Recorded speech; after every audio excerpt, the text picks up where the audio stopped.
कहानी को पूरा समझने के लिए कहानी के पहले भाग को ज़रूर देखें। उसका लिंक मैं आपको डिस्क्रिप्शन बॉक्स में दे दूँगी और साथ में कमेंट बॉक्स में पिन भी कर दूँगी, तो आप वहाँ से भी जाकर देख सकते हैं। सारी लड़कियां आपस में बात कर रही थी, तभी दरवाजे पर आहट होती है। सारी लड़कियां जल्दी से जाकर दरवाज़ा बंद करके दरवाजे के आगे खड़ी हो जाती हैं। जिहान के साथ उसके दोस्तों को देखकर सब हैरान हो जाती हैं। जिहान बोला, तुम लोगों को क्या हुआ? मेरे कमरे का ही दरवाज़ा बंद करके इस तरह क्यों खड़ी हो? जोया आगे आते हुए बोली, क्योंकि भाई आज आपके ही कमरे के अंदर जाने के लिए आपको जीएसटी भरना होगा। जिहान बोला, अच्छा ये किसने कहा है? जोया बोली, मैं जोया रघुवंशी। जिहान बोला, तो ऐसा है जोया रघुवंशी, प्लीज़ आप अपने कमरे में जाइए और मुझे मेरे कमरे में जाने दीजिए। सुषमा बोली, अरे लेकिन आज बहन का हक होता है, तुम बिना इसकी डिमांड पूरी किए अंदर नहीं जा सकते। धीरज बोला, भाई मैं तो पहले ही कहा था। जिहान बोला, अच्छा बोल तुझे क्या चाहिए? जोया बोली, आपका क्रेडिट कार्ड चाहिए। जिहान बोला, लेकिन मेरे क्रेडिट कार्ड ब्लॉक हो चुके हैं। जोया बोली, ठीक है वो ब्लॉक कार्ड ही दे दो। सौरभ हंसते हुए बोला, तू क्यों भूल जाता है, इस चूहिया को सारी बात की जानकारी रहती है। जोया बोली, भाई ये चूहिया आपको भी कुतरेगी, इसलिए आज से आप भी तैयारी कर लो। जिहान बोला, अरे लेकिन हम लोगों का पीछा तो छोड़, आदर्श भाई हम लोगों से ज़्यादा कमाते हैं, उनका कार्ड क्यों नहीं यूज करती? जोया बोली, क्यों? आप लोग भाई हैं, मैं तो आप लोगों का ही कार्ड यूज करूँगी। जिहान बोला, मतलब हम लोगों को कंगाल करके ही मानेगी। जोया पैर पटकते हुए बोली, डैड। सौरभ जल्दी से उसका मुंह दबाते हुए, जिहान जल्दी से दे दे यार, नहीं तो अगर डैड आ गए तो ये हमारे सारे कार्ड ले जाएगी। जोया सौरभ का हाथ हटाते हुए एक विक्ट्री स्माइल देती है। जिहान अपने पर्स से कार्ड निकालकर जोया के हाथ में दे देता है। जोया खुशी खुशी एक तरफ हटकर दरवाज़ा खोल देती है। दिव्या बोली, अरे यार इसका पिन नंबर तो पूछ ले। जोया बोली, उसकी कोई ज़रूरत नहीं है, मुझे मालूम है भाई ने क्या पिन रखा होगा। वो सारी लड़कियों के साथ आगे बढ़ जाती है। सारे लड़के भी सौरभ के साथ अपने कमरे में आ जाते हैं। जिहान अंदर आकर दरवाज़ा बंद करता है। पूरे कमरे की सजावट देख उसके होठों पर मुस्कान आ जाती है। कनक जिहान को गोद में लिए बेड पर बैठी थी। जिहान उसके पास आकर बैठते हुए बोला, ये अभी तक सोया नहीं है? कनक बोली, सो गया है, थोड़ा और नींद गहरी हो जाए तो बेड पर सुला दूंगी। जिहान बोला, ठीक है, कहकर वॉशरूम की तरफ बढ़ जाता है। कुछ देर में जब वो फ्रेश होकर चेंज करने आता है, तब तक कनक जिहान को बेड पर सुला चुकी थी। अब उसकी भी पलकें भारी हो रही थी। वो बेड से उठकर ड्रेसिंग टेबल के पास आकर अपने गहने उतारने लगती है। जिहान उसके पास आते हुए पीछे से उसे बाहों में भर लेता है। कनक उसे आईने में से देखती है। जिहान धीरे धीरे उसके सारे गहने उतार देता है। उसके बालों में बहुत सारे पिन लगे हुए थे। जिहान धीरे धीरे सारे पिन भी बालों में से निकाल कर बालों को खोल देता है। कनक स्टूल पर से उठकर खड़े होते हुए बोली, मैं चेंज करके आती हूँ। जिहान उसे अपने करीब करते हुए उसके गालों को चूम लेता है। कनक की आंखें बंद हो जाती है। उसके हाथ जिहान के कंधे पर कस जाते हैं। जिहान उसका चेहरा हाथों में लेकर उसकी बंद पलकों को चूमते हुए दोनों गालों को चूम लेता है। अब उसकी नज़र कनक के होठों पर थी। कुछ ही पलों में जिहान किस करते हुए उसे अपनी बाहों में उठा लेता है और उसे लेकर बेड पर लिटा देता है। वो हाथ बढ़ाकर लाइट ऑफ कर देता है। कुछ ही देर में दोनों अपनी मोहब्बत की दुनिया में डूब गए। जिहान और कनक फिर से एक हो गए थे।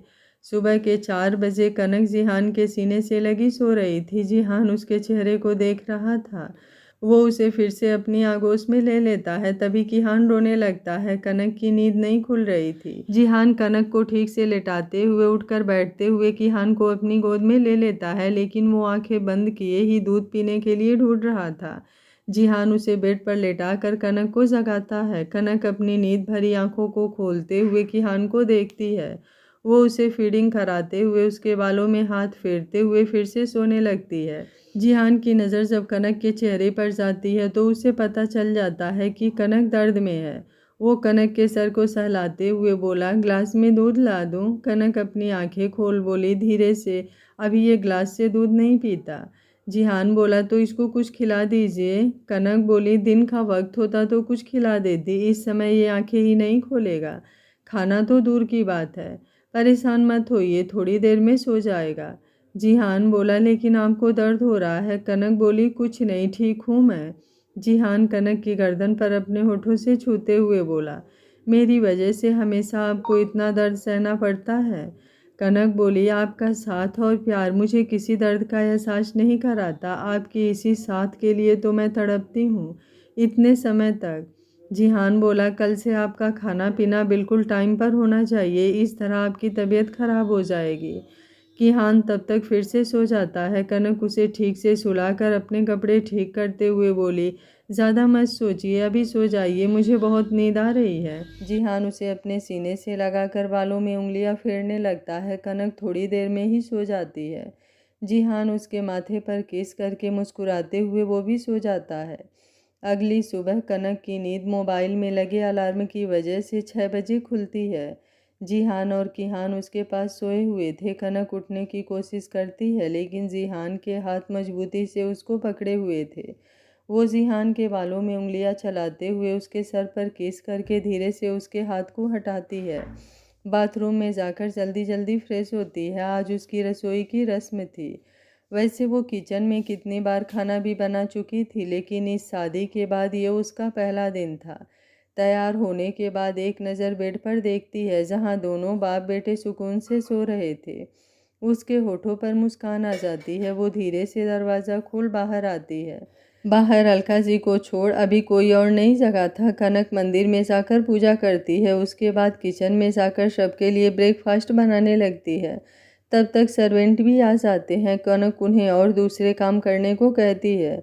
सारा ब्रेकफास्ट बनने के बाद टेबल पर लगाकर अलका जी के कहने पर अपने कमरे में जाती है। तब तक अलका जी सबको जगाकर फ्रेश होकर टेबल पर आने को कहती हैं। कनक जब कमरे में आती है तो दोनों को सोया देख वो बेड पर आकर जिहान की तरफ बैठते हुए बोली, सारी नींद आज ही पूरी कर लेनी है। जिहान उसके हाथ को अपने हाथ में लेते हुए आंख बंद किए हुए ही बोला, सही सोच रही हैं आप, क्योंकि हनीमून पर मैं सोने में टाइम वेस्ट नहीं करना चाहता। कनक के गाल लाल लाल हो उठते हैं। वो अपने हाथ छुड़ाते हुए बोली, इस तरह से बातें करना आप कब से सीख गए? जिहान मुस्कुराकर आंखें खोलते हुए बोला, जब से हमारी लाइफ में आप आई, कहते हुए उसे अपने ऊपर खींच लेता है।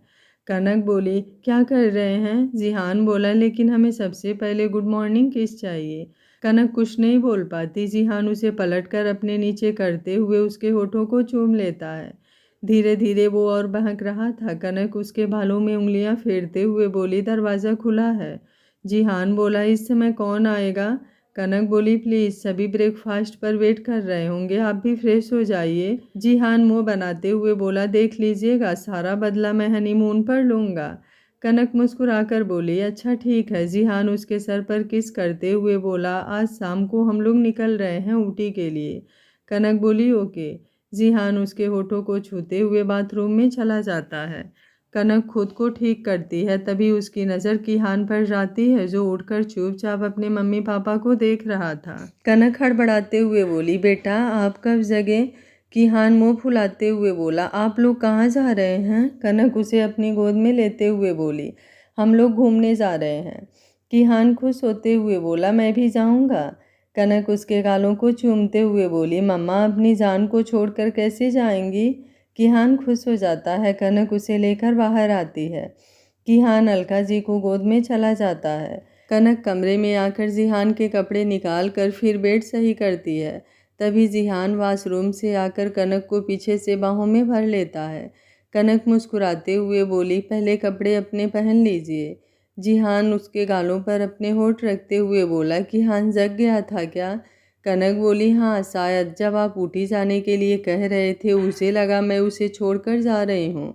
जिहान बोला, और कुछ देखा तो नहीं?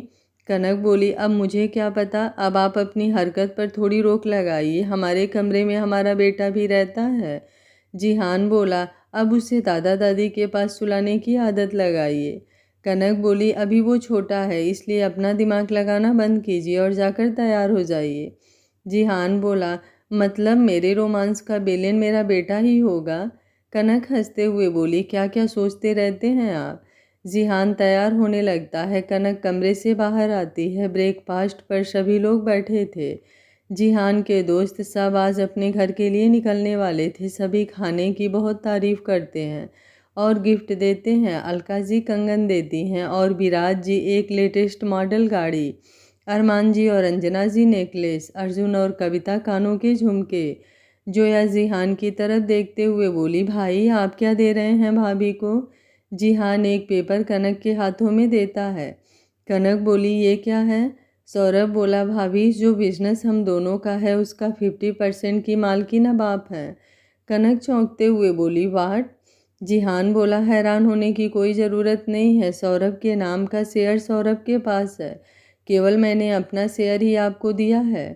कनक बोली, लेकिन क्यों? इसकी कोई ज़रूरत नहीं है। विराज जी बोले, बेटा शेयर चाहे आपके नाम रहे या जिहान के, बात तो एक ही है, और वैसे भी दिल से दिए हुए तोहफे को मना नहीं करते। कनक अब कुछ नहीं बोल पाती। ऐसे ही सभी को ब्रेकफास्ट करने के बाद सारे दोस्त विदा लेते हैं। गायत्री जी भी सौरभ के साथ चली जाती हैं। जिहान बोला, मॉम मैं थोड़ा ऑफिस से होकर आता हूँ। अलका जी बोली, टाइम से आ जाना। जिहान उन्हें गले लगाते हुए बोला, ओके। वो ऑफिस चला जाता है। कनक कमरे में आकर पैकिंग करने लगती है। शाम को जिहान के आने के बाद एयरपोर्ट निकल जाते हैं।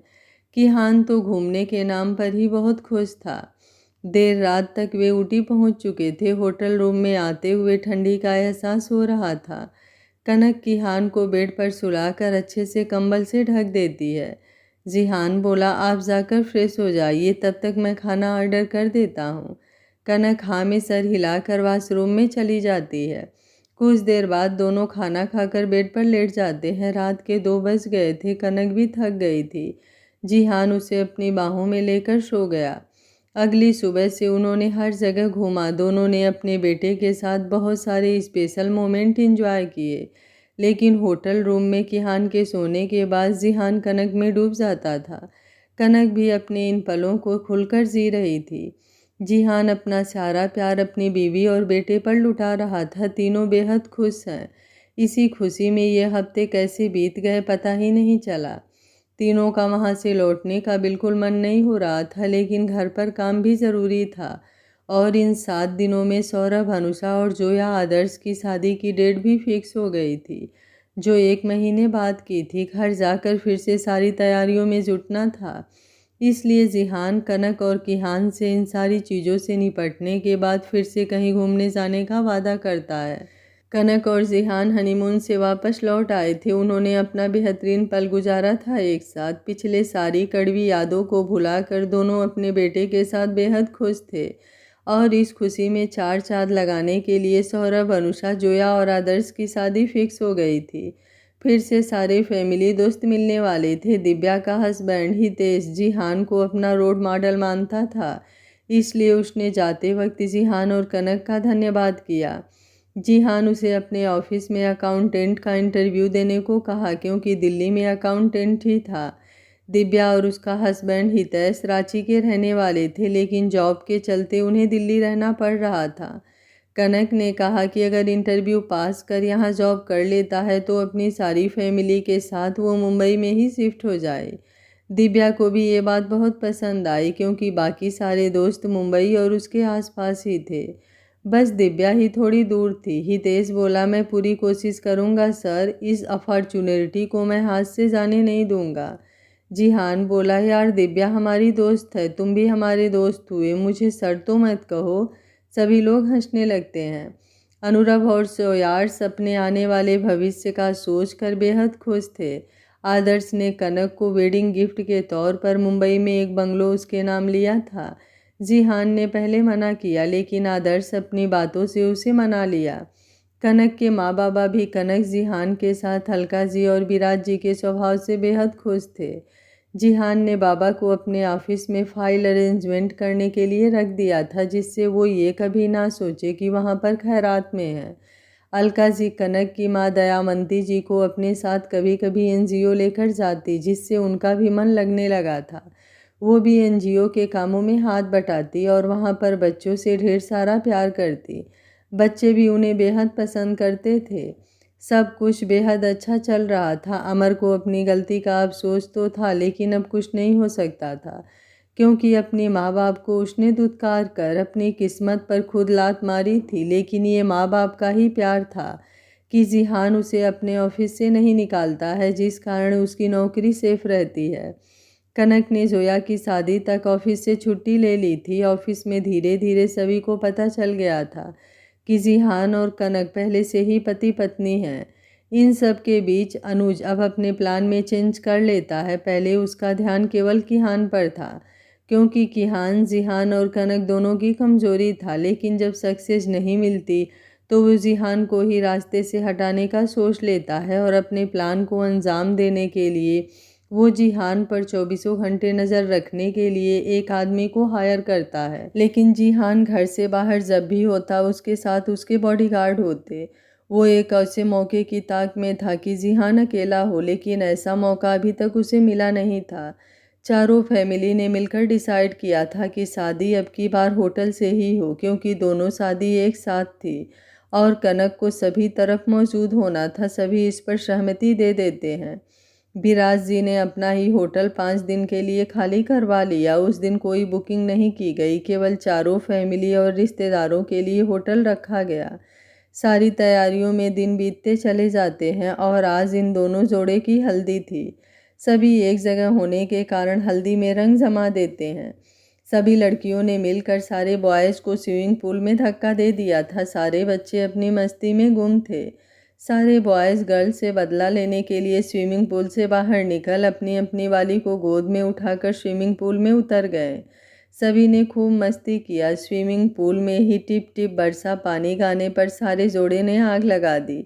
अगले दिन मेहंदी थी। ज़्यादा थकावट के चलते संगीत को उसके अगले दिन के लिए रखा गया था। जिहान ने पूरे होटल की तरफ सिक्योरिटी टाइट लगा दी। वो भी अनुज पर पल पल नज़र रखे हुए था, क्योंकि जिहान को उसका इस तरह शांत होकर बैठना खटक रहा था। अगले दिन मेहंदी भी बहुत अच्छे से हो जाती है। सभी यंग गेस्ट रात में होटल के छत पर अपना बैचलर पार्टी एंजॉय करते हैं। अगले दिन संगीत था, जिसकी सारी तैयारी होटल के गार्डन में की गई थी। कनक जब संगीत में जाने के लिए रेडी होती है, जिहान उसे अपनी बाहों में भरते हुए गर्दन पर किस करने लगता है। तभी किहान कमरे में आते हुए बोला, पापा आप क्या कर रहे हैं? जिहान जल्दी से कनक से अलग होते हुए उसे गोद में उठाकर उसका ध्यान भटकाते हुए गुदगुदी करने लगता है। किहान भी मस्ती में सारी बातें भूल जाता है। कनक जिहान को तैयार होने को कहकर किहान को तैयार करने लगती है। कुछ देर बाद सभी गार्डन एरिया में थे। संगीत की बेहतरीन तैयारी की गई थी। दोनों कपल एक साथ बहुत खूबसूरत लग रहे थे। दोनों को अपने अपने सीट पर बैठाया जाता है। आदर्श जोया का हाथ पकड़ते हुए बोला, बहुत खूबसूरत लग रही हैं आप। जोया बोली, कम तो आप भी नहीं लग रहे, और दोनों एक साथ मुस्कुरा देते हैं। सौरभ अनुषा के कमर में हाथ डालते हुए बोला, आज तो आप बिजली गिरा रही हैं, शादी तक खुद को कैसे संभालूंगा? अनुषा मुस्कुराते हुए बोली, जैसे इतने दिनों तक संभाला है। सौरभ बोला, बहुत मुश्किल से कटे हैं इतने दिन। अनुषा उसके बाहों पर अपने हाथ लपेटते हुए बोली, कहते हैं इंतज़ार का फल मीठा होता है। सौरभ मुस्कुरा देता है। कनक स्टेज पर आते हुए बोली, हेलो एवरीवन, आज मैं बहुत खुश हूँ, क्योंकि आज मेरी दोस्त और मेरे भाई दोनों अपने जीवन के एक नए दौर में प्रवेश करने वाले हैं, और उनका हम सफ़र भी उन्हीं की तरह मेरे दिल के बहुत करीब है। एक मेरी क्यूट सी ननद और दूसरा मेरे देवर भी, और अब मेरे जीजू भी हैं। यहाँ पर हम सभी उनके संगीत में आए हुए हैं, और हम सब की यही विश है कि दोनों कपल अपने हमसफ़र के साथ इस ज़िंदगी के बेहतरीन लम्हों को हमेशा एक साथ बिताएं। अब इस संगीत की हम शुरुआत करते हैं, और हम लड़कियों की तरफ से यह बेहतरीन परफॉर्मेंस दोनों कपल के लिए। संगीत की शुरुआत सारी लड़कियां, मुंडा थोड़ा ऑफ बीट है, कुड़िया तेरे नाल बहुत स्वीट है, गाने पर शुरू करती हैं। उसके बाद जिहान और कनक के मम्मी पापा एक साथ डांस करते हैं। गायत्री जी के मना करने पर सभी लड़कियां उन्हें अपने साथ लेकर माई रे माई मुडेरे पे तेरी बोल रहा है कागा गाने पर डांस करती हैं। गायत्री जी भी उनका बेहतरीन साथ देती हैं। धीरे धीरे घर के सभी लोग रिश्तेदार बारी बारी अपना डांस करते हैं। अब स्टेज पर जिहान और कनक थे। उसके बाद दोनों कपल का डांस होना था। जिहान म्यूजिक वाले को इशारा करके अपना गाना बजाने को कहता है। गाने के साथ जिहान कनक को अपने करीब करते हुए, तुझ में मौजूद है हर खुशी की वजह, मुझको महसूस है अब ऐसा होने लगा, कनक के चेहरे को अपने दोनों हाथों में लेते हुए, पूरे गाने के एक एक बोल को महसूस करते हुए उसके साथ साथ गाने को एंजॉय कर रहा था और अपने प्यार के साथ डांस भी कर रहा था। सारे लोग इनके इस रोमांटिक परफॉर्मेंस में डूब चुके थे, किसी को ताली बजाने का भी होश नहीं था। तभी किहान अंकिता जी की गोद से उतरकर स्टेज पर दौड़ते हुए चढ़ जाता है। कनक और जिहान अभी एक दूसरे में खोए हुए थे। तभी किहान दोनों के पैरों से लिपट जाता है। जिहान और कनक होश में आते हुए झुककर अपने बेटे को गले लगा लेते हैं।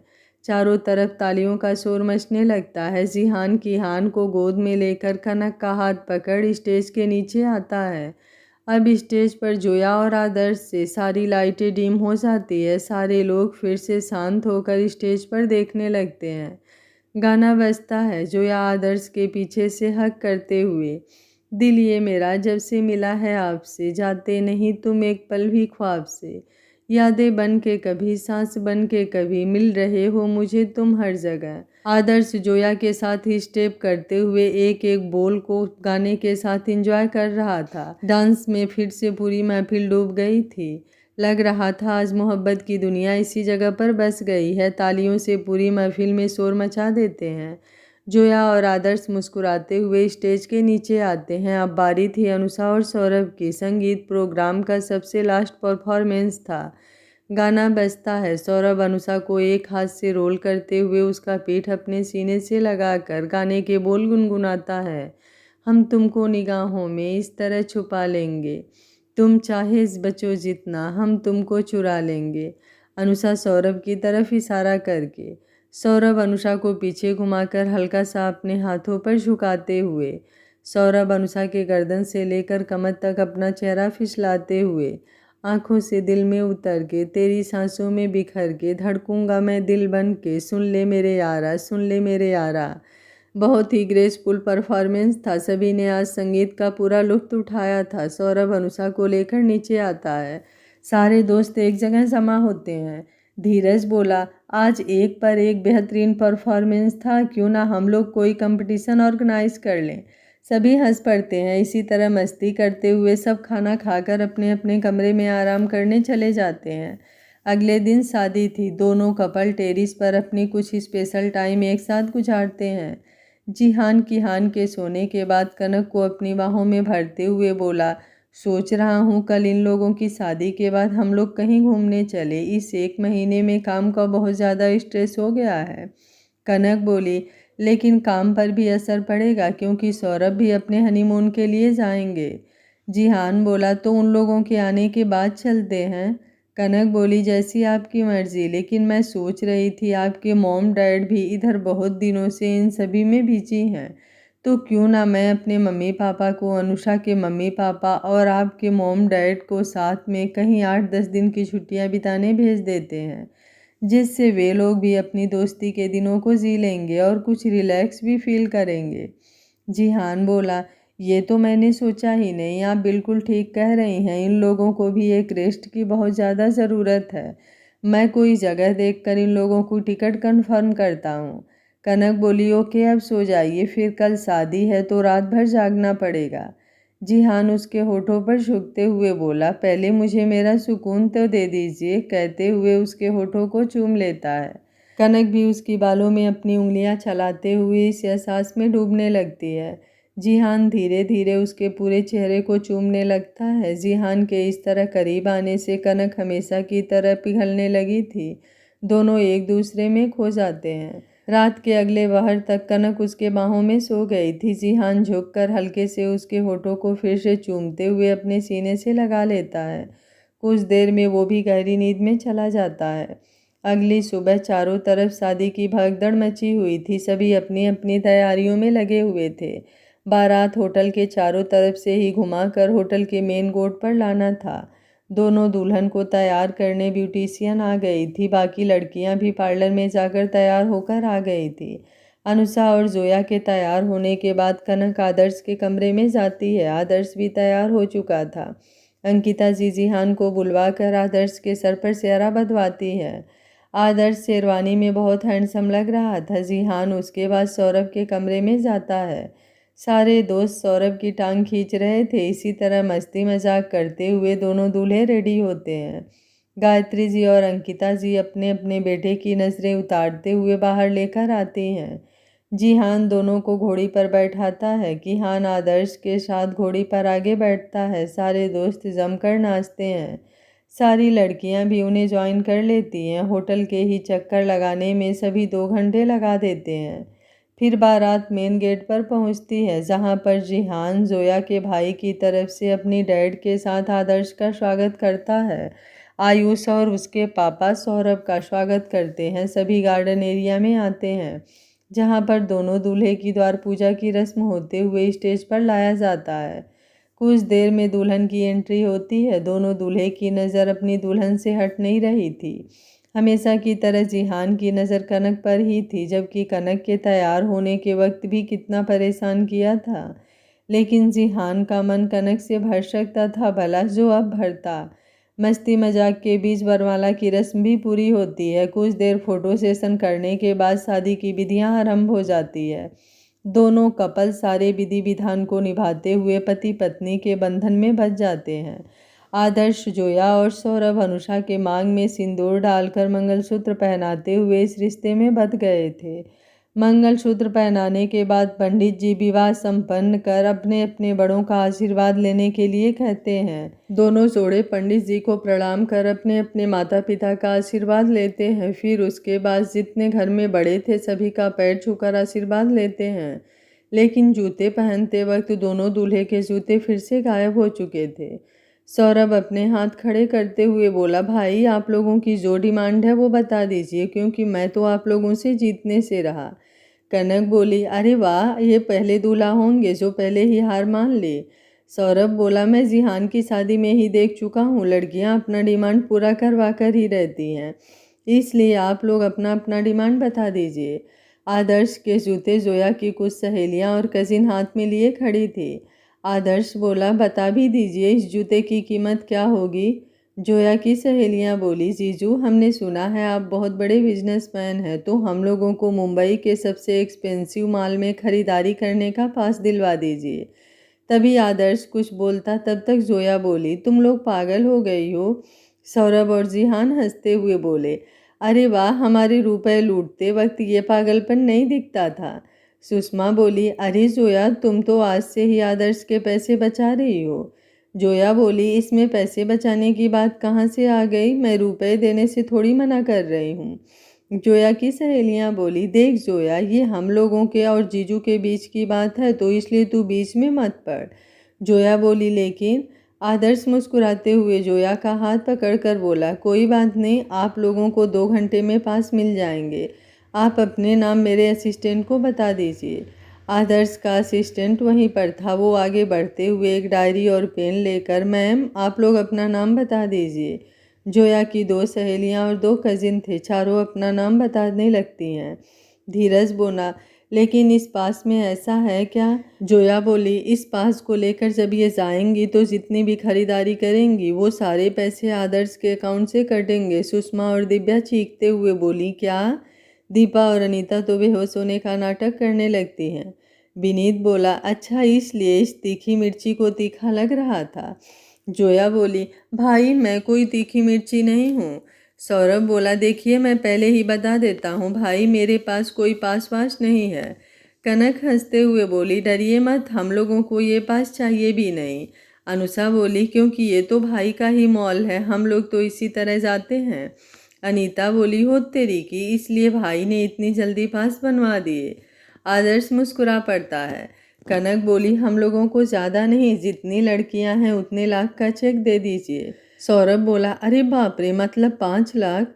कनक बोली, कम है, कोई बात नहीं, हम लोग इतने से भी काम चला लेंगे। सारे लड़के हंसते हुए बोले, भाभी इतने में ही इसकी हवा टाइट हो रही है। जिहान 1 लाख का 5 चेक काट कर सौरभ के हाथों में देता है। सौरभ लड़कियों को चेक देते हुए बोला, इतनी तो शादी में भी खर्चा नहीं हुआ है जितना आप लोगों ने एक जूते के लिए वसूल लिया।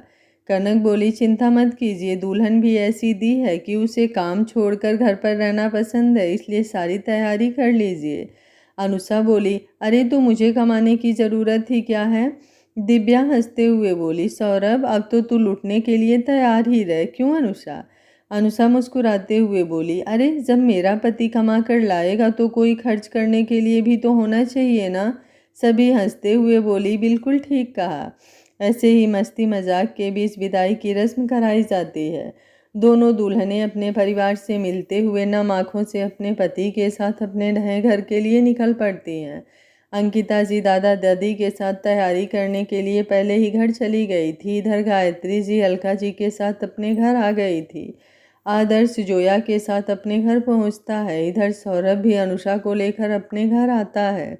दोनों जगह बहू का जोरदार स्वागत करते हुए गृह प्रवेश कराया जाता है। कनक आदर्श के साथ अपने घर आई हुई थी। बाकी सारे दोस्त और जिहान सौरभ के यहाँ आए हुए थे। दोनों जोड़े अपने अपने घर के मंदिर में पूजा पाठ करते हुए कुछ रस्में निभाकर अंगूठी की रस्म निभाते हैं, जिसमें दोनों लड़कियां जीतती हैं। उसके बाद सभी फ्रेश होकर नाश्ता करते हुए थोड़ा आराम करने लगते हैं। कनक जोया को अपने कमरे में लेकर आती है। इधर गायत्री जी अनुषा को अपने कमरे में आराम करने को कहती हैं। सारी सहेलियां भी वहीं पर डेरा डाले रहती हैं, क्योंकि आज रात में रिसेप्शन था।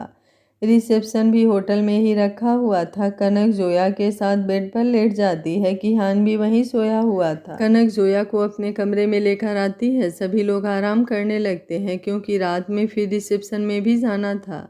कनक जोया और किहान के साथ बेड पर लेट जाती है। सभी रात भर के जगे और थके हुए थे, इसलिए जल्दी ही गहरी नींद में चले जाते हैं। अचानक से सोने के 1 घंटे बाद कनक पसीने से लथपथ जोर से जिहान का नाम लेते हुए उठकर बैठ जाती है। उसकी चीख सुनकर जोया और किहान भी डरकर उठकर बैठ जाते हैं।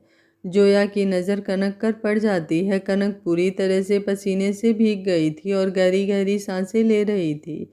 जोया जल्दी से उसके पीठ पर हाथ चलाते हुए बोली, भाभी क्या हुआ आपको? कनक के मुंह से आवाज़ नहीं निकल रही थी। किहान डर कर रोने लगा। जोया टेबल पर से पानी का गिलास उठाकर जबरदस्ती कनक को पानी पिलाते हुए उसे होश में लाने की कोशिश करती है। कनक पानी के गिलास को हाथ से मारते हुए बेड पर से उठकर खड़ी होती है। उसके पैर लड़खड़ा रहे थे। वो जल्दी से अपना मोबाइल ढूंढने लगती है। जोया जल्दी से बाहर आकर आदर्श का नाम लेकर चिल्लाती है।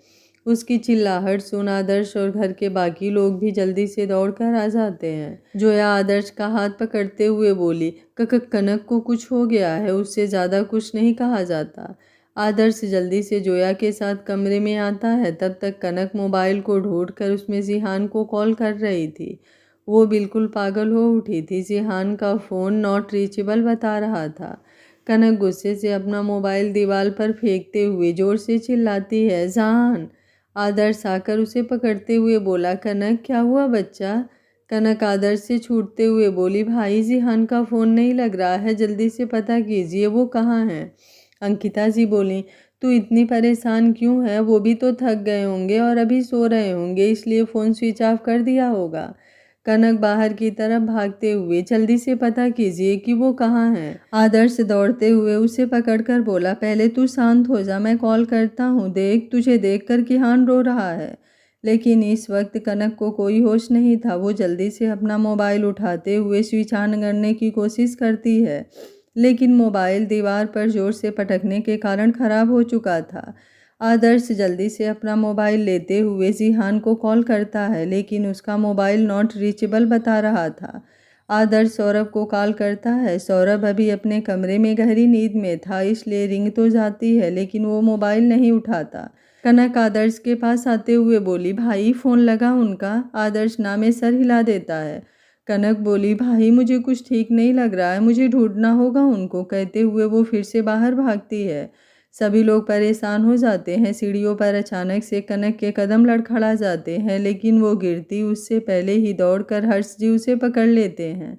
हर्ष जी गुस्से से चिल्लाते हुए बोले, आप पागल हो गई हैं? फ़ोन होगा कहीं रखा हुआ, इसलिए नहीं उठा रहे हैं। इसमें इतना बेचैन होने की क्या बात है? कनक बोली, नहीं, वो ऐसा कभी नहीं करते। ज़रूर कुछ बुरा हुआ है। मुझे सांस लेने में तकलीफ़ हो रही है पापा, और मैं जानती हूँ ये बेवजह नहीं है। हर्ष जी उसे गले से लगाते हुए बोले, अच्छा ठीक है बच्चा, मैं अभी पता करवाता हूँ। कहते हुए हर्ष जी विराज जी को फ़ोन करते हैं। विराज जी भी अपने घर पर सभी गेस्ट को विदा कर रहे थे। हर्ष जी का कॉल आता देख वो कॉल रिसीव करते हैं। हर्ष जी बोले, विराज जिहान कहाँ है? विराज जी बोले, वो तो सौरभ के यहाँ है, अभी तक आया नहीं, क्यों कुछ काम था क्या? हर्ष जी बोले, पता नहीं, कनक की हालत यहाँ ठीक नहीं है और जिहान का कॉल भी नहीं लग रहा है, प्लीज़ पता कर सौरभ के यहाँ है कि नहीं जिहान, वहाँ से तेरा घर नज़दीक है। विराज जी बोले, घबरा मत, मैं अभी पता करता हूँ। विराज जी जिहान और फिर सौरभ को फ़ोन करते हुए उसके घर के लिए निकलते हैं। उन्हें भी अब थोड़ा डर लगने लगा था। यहाँ कनक की हालत बिगड़ती जा रही थी। जोया किहान को गोद में लिए चुप कराने की कोशिश कर रही थी। किसी को कुछ समझ नहीं आ रहा था। आदर्श बार बार सौरभ का कॉल ट्राई कर रहा था। कुछ कॉल करने के बाद आखिर सौरभ चिढ़ते हुए कॉल उठाता है। आधी नींद में जैसे ही वो आदर्श की आवाज़ सुनता है उसकी नींद उड़ जाती है।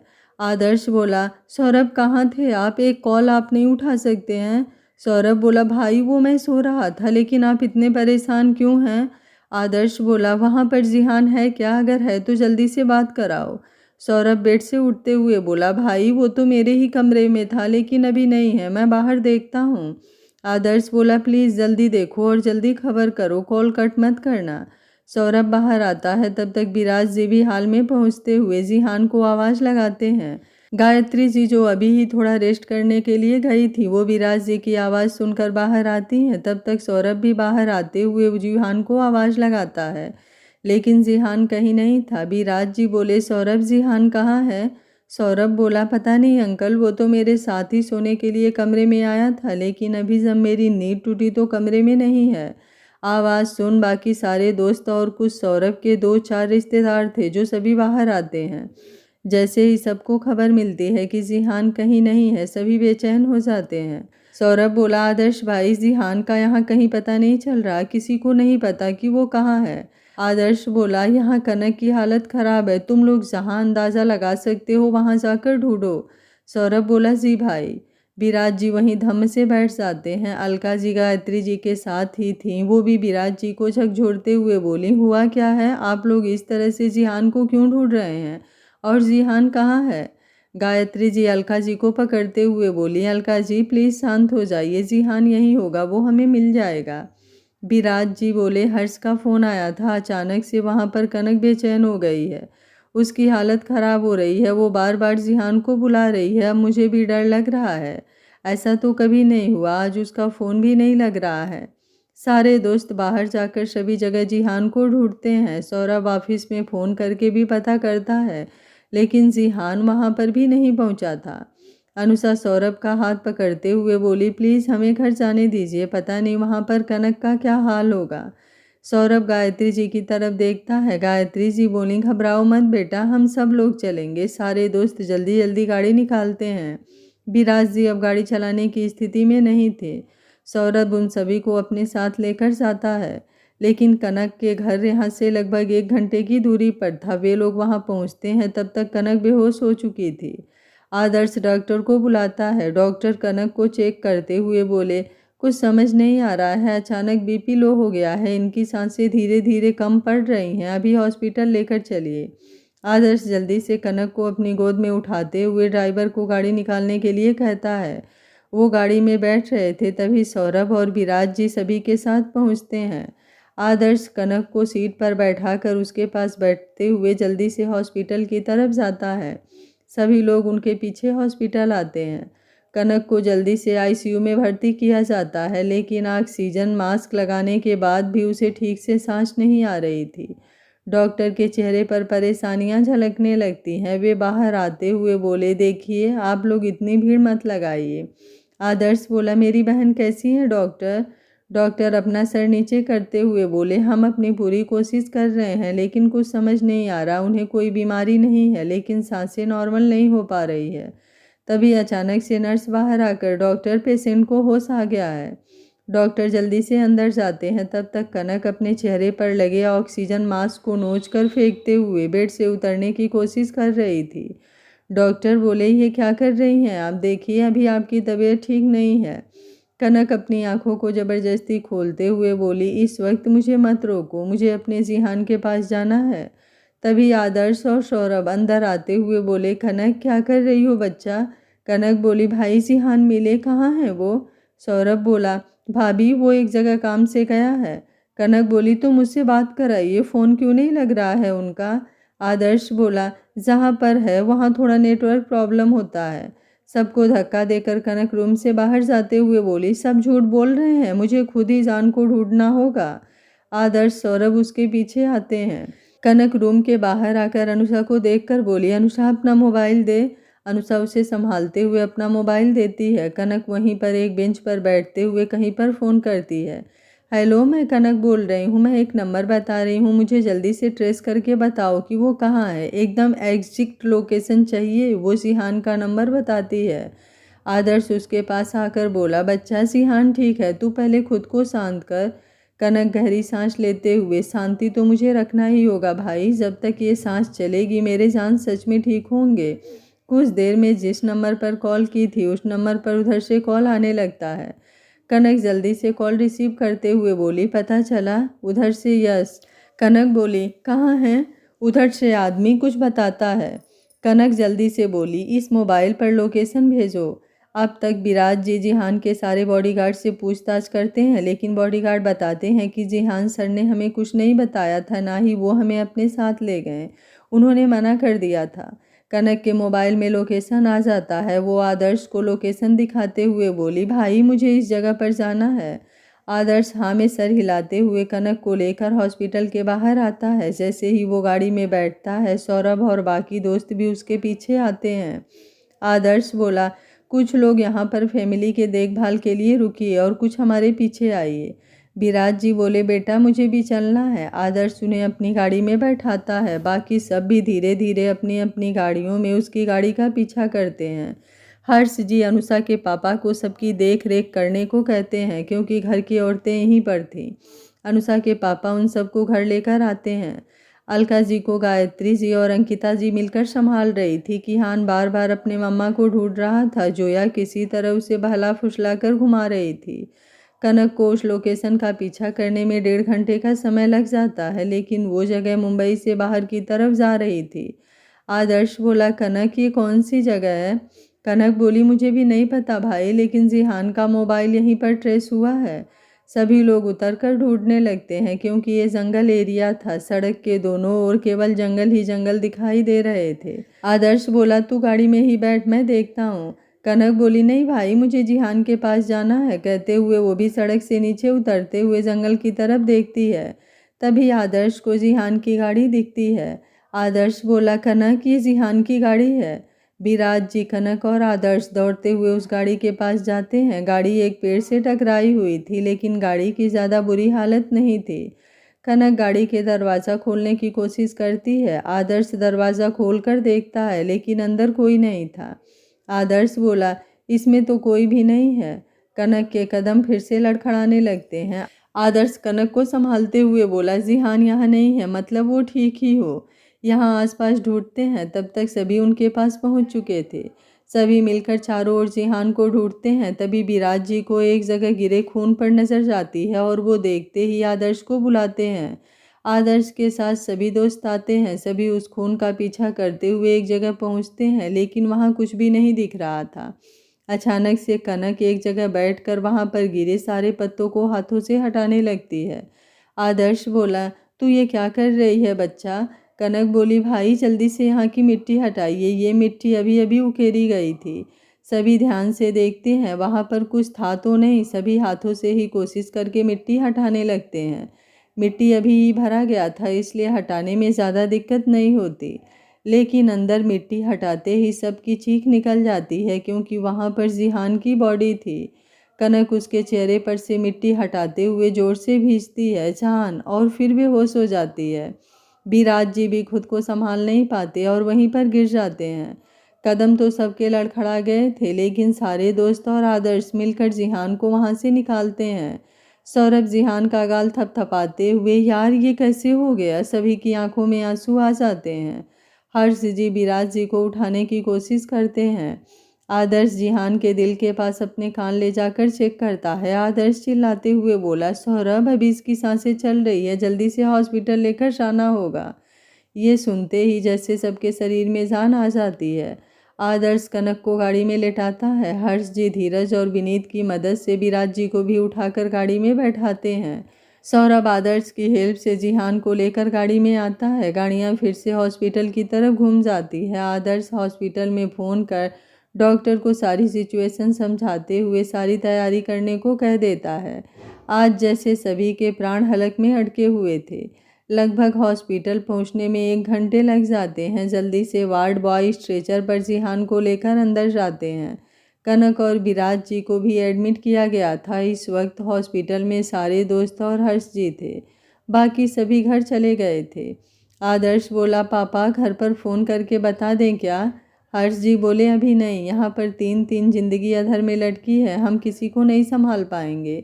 सारे दोस्त आईसीयू के बाहर खड़े डॉक्टर का इंतज़ार कर रहे थे। जिहान का ऑपरेशन थिएटर में लाया गया था क्योंकि उसके माथे और पैर पर चोट आई थी। विराज जी को कुछ देर बाद होश आता है। हर्ष जी उनके पास आते हैं। विराज जी उनके गले लगते हुए रोने लगते हैं। हर्ष जी उन्हें संभालते हुए बोले, चिंता मत कर, सब ठीक है। विराज जी बोले, लेकिन जिहान? हर्ष जी बोले, उसकी सांसें चल रही थी, हमने हॉस्पिटल में भर्ती किया है, विश्वास रख, सब ठीक हो जाएगा। विराज जी हर्ष जी के साथ बाहर आते हैं। आदर्श बोला, आप बाहर क्यों आए? आपको इस वक्त आराम की ज़रूरत है। विराज जी बोले, नहीं बेटा, जब तक अपने बेटे बहू को सही सलामत ना देखूं तो मुझे चैन नहीं आएगा। भगवान ना जाने किस जन्म का बदला ले रहा है। मेरे जिहान ने तो किसी को बेवजह तकलीफ भी नहीं पहुंचाई थी कभी। अभी किसी से कुछ कहते नहीं बनता क्योंकि डॉक्टर अभी भी ऑपरेशन थिएटर में थे। जिहान की अभी कैसी हालत है ये किसी को खबर नहीं थी। आदर्श कनक की हालत देख और टूट रहा था। लगभग 4 घंटे बाद ओटी का दरवाज़ा खुलता है। डॉक्टर के बाहर आते ही सभी उनके पास दौड़ते हुए आते हैं। डॉक्टर, अब कैसी हालत है?